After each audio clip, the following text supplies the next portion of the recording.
What's up, everybody? I'm here to talk to you about two amazing subjects today. First and foremost, I believe that everything always starts with us. So I'm going to be talking about self-worth. I think in one shape or form, and we're all looking for our self-worth. We're looking for ways to matter.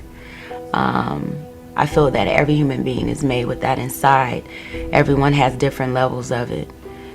Some people need the instant gratification. Others, they really like to look at the details and find what it is that makes them who they are. I think if we took more time with ourselves to see the motives behind our value and the intentions behind it, we will see that self-worth isn't a bad thing. I think in society we have kind of tricked ourselves into thinking that instant gratification that may come from likes on a picture on social media or material things, going purchasing something, and because of the label, it may make a person feel important. But we are already individually important and already matter. I think if we just started at the basis of that it can make us more powerful people. I feel as a woman it's very, very important to know your self-worth, because there's so many different things that we see on a regular that may tell us if you don't have this, or you're not this size, if you're not curved this way, if your nose doesn't look like that, your lips aren't this way, your skin's not like that, your hair's not like this, or buy this perfume and it'll make you feel like this about yourself, or buy these heels and it'll make you, seem more important on the social scene. It all tugs at self-worth and value. And when you know that your value starts inside of you and that all of those other things just add to your greatness, I think that it will save us a lot of money. But more importantly, it would truly feed into the true essence of what each of us was put here for. Self-worth is a mindset. Self-worth is how you treat people. Self-worth is how you treat yourself.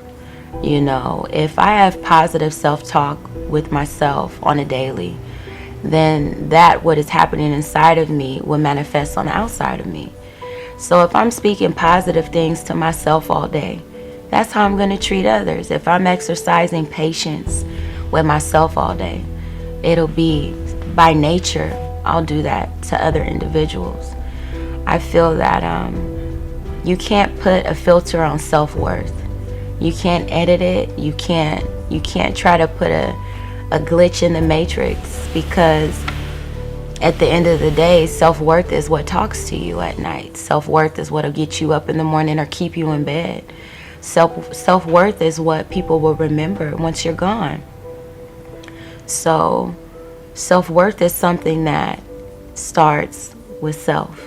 We have to take the time to really do a self-scan and look at ourselves and be 100 with ourselves and be like, okay, other people may not know my motives, but I do. Other people may not be able to give me that lasting gratification, but I can to myself. Because it always feels good to treat people well.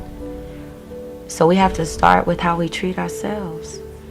Self-worth can always be seen in the people that we have around us or the people that we don't have around us.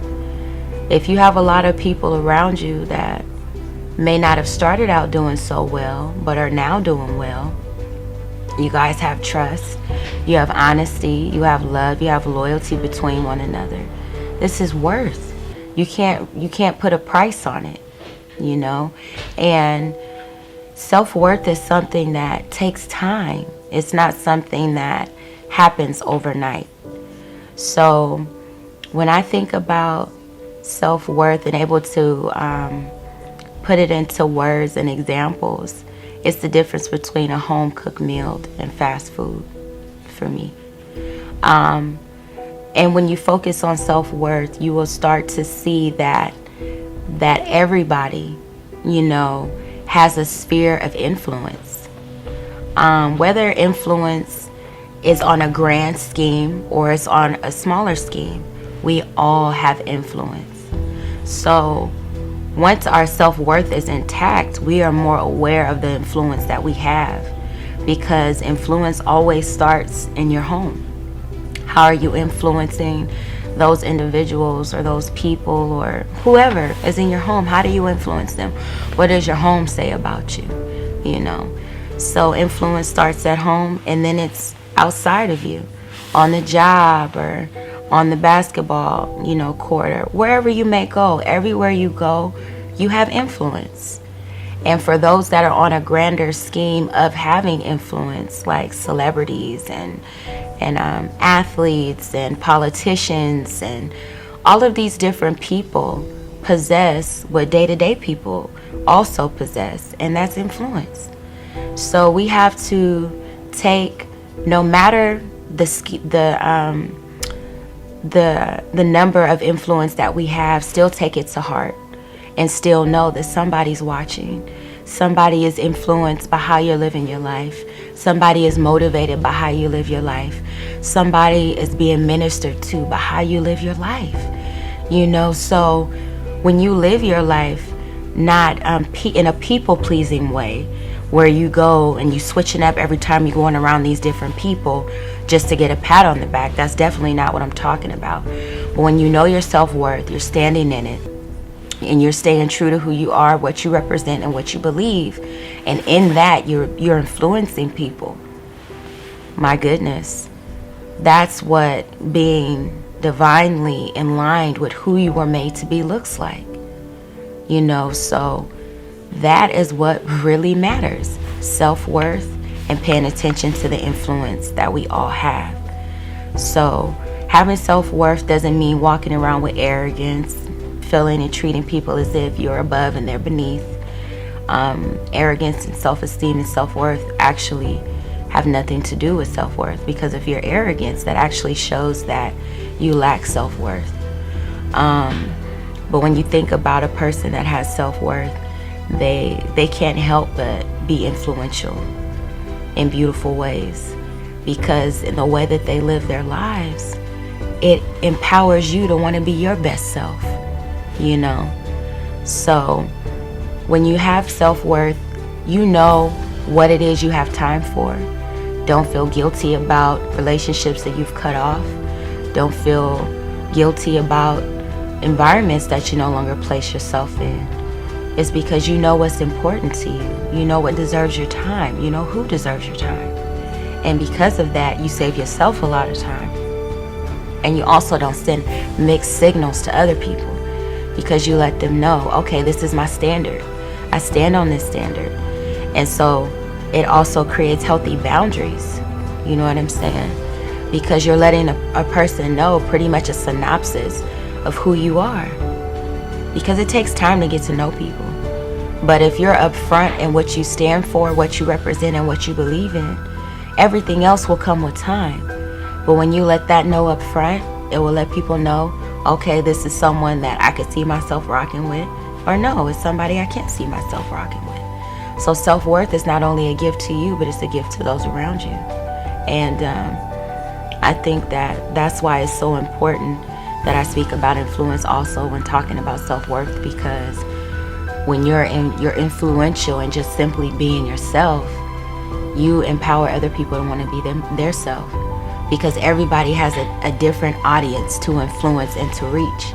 And when you're in your lane, not only can you control the traffic, but you are more in a skilled specified zone of focus, because you're like, okay, these people I have influence over, so let me not play with that. Let me have accountability in that. Let me have compassion in that. Let me have love in that. Let me have peace in that. Let me have understanding in that. Because we're all connected in some way, shape, or form. So I hope that this helps somebody. I hope that it was a blessing to you. If not to you, I hope that you're able to share it with somebody that you think that it could touch in a way to help them be their best selves and seek out self-worth and knowing that they have some type of influence as well. So, thank y'all.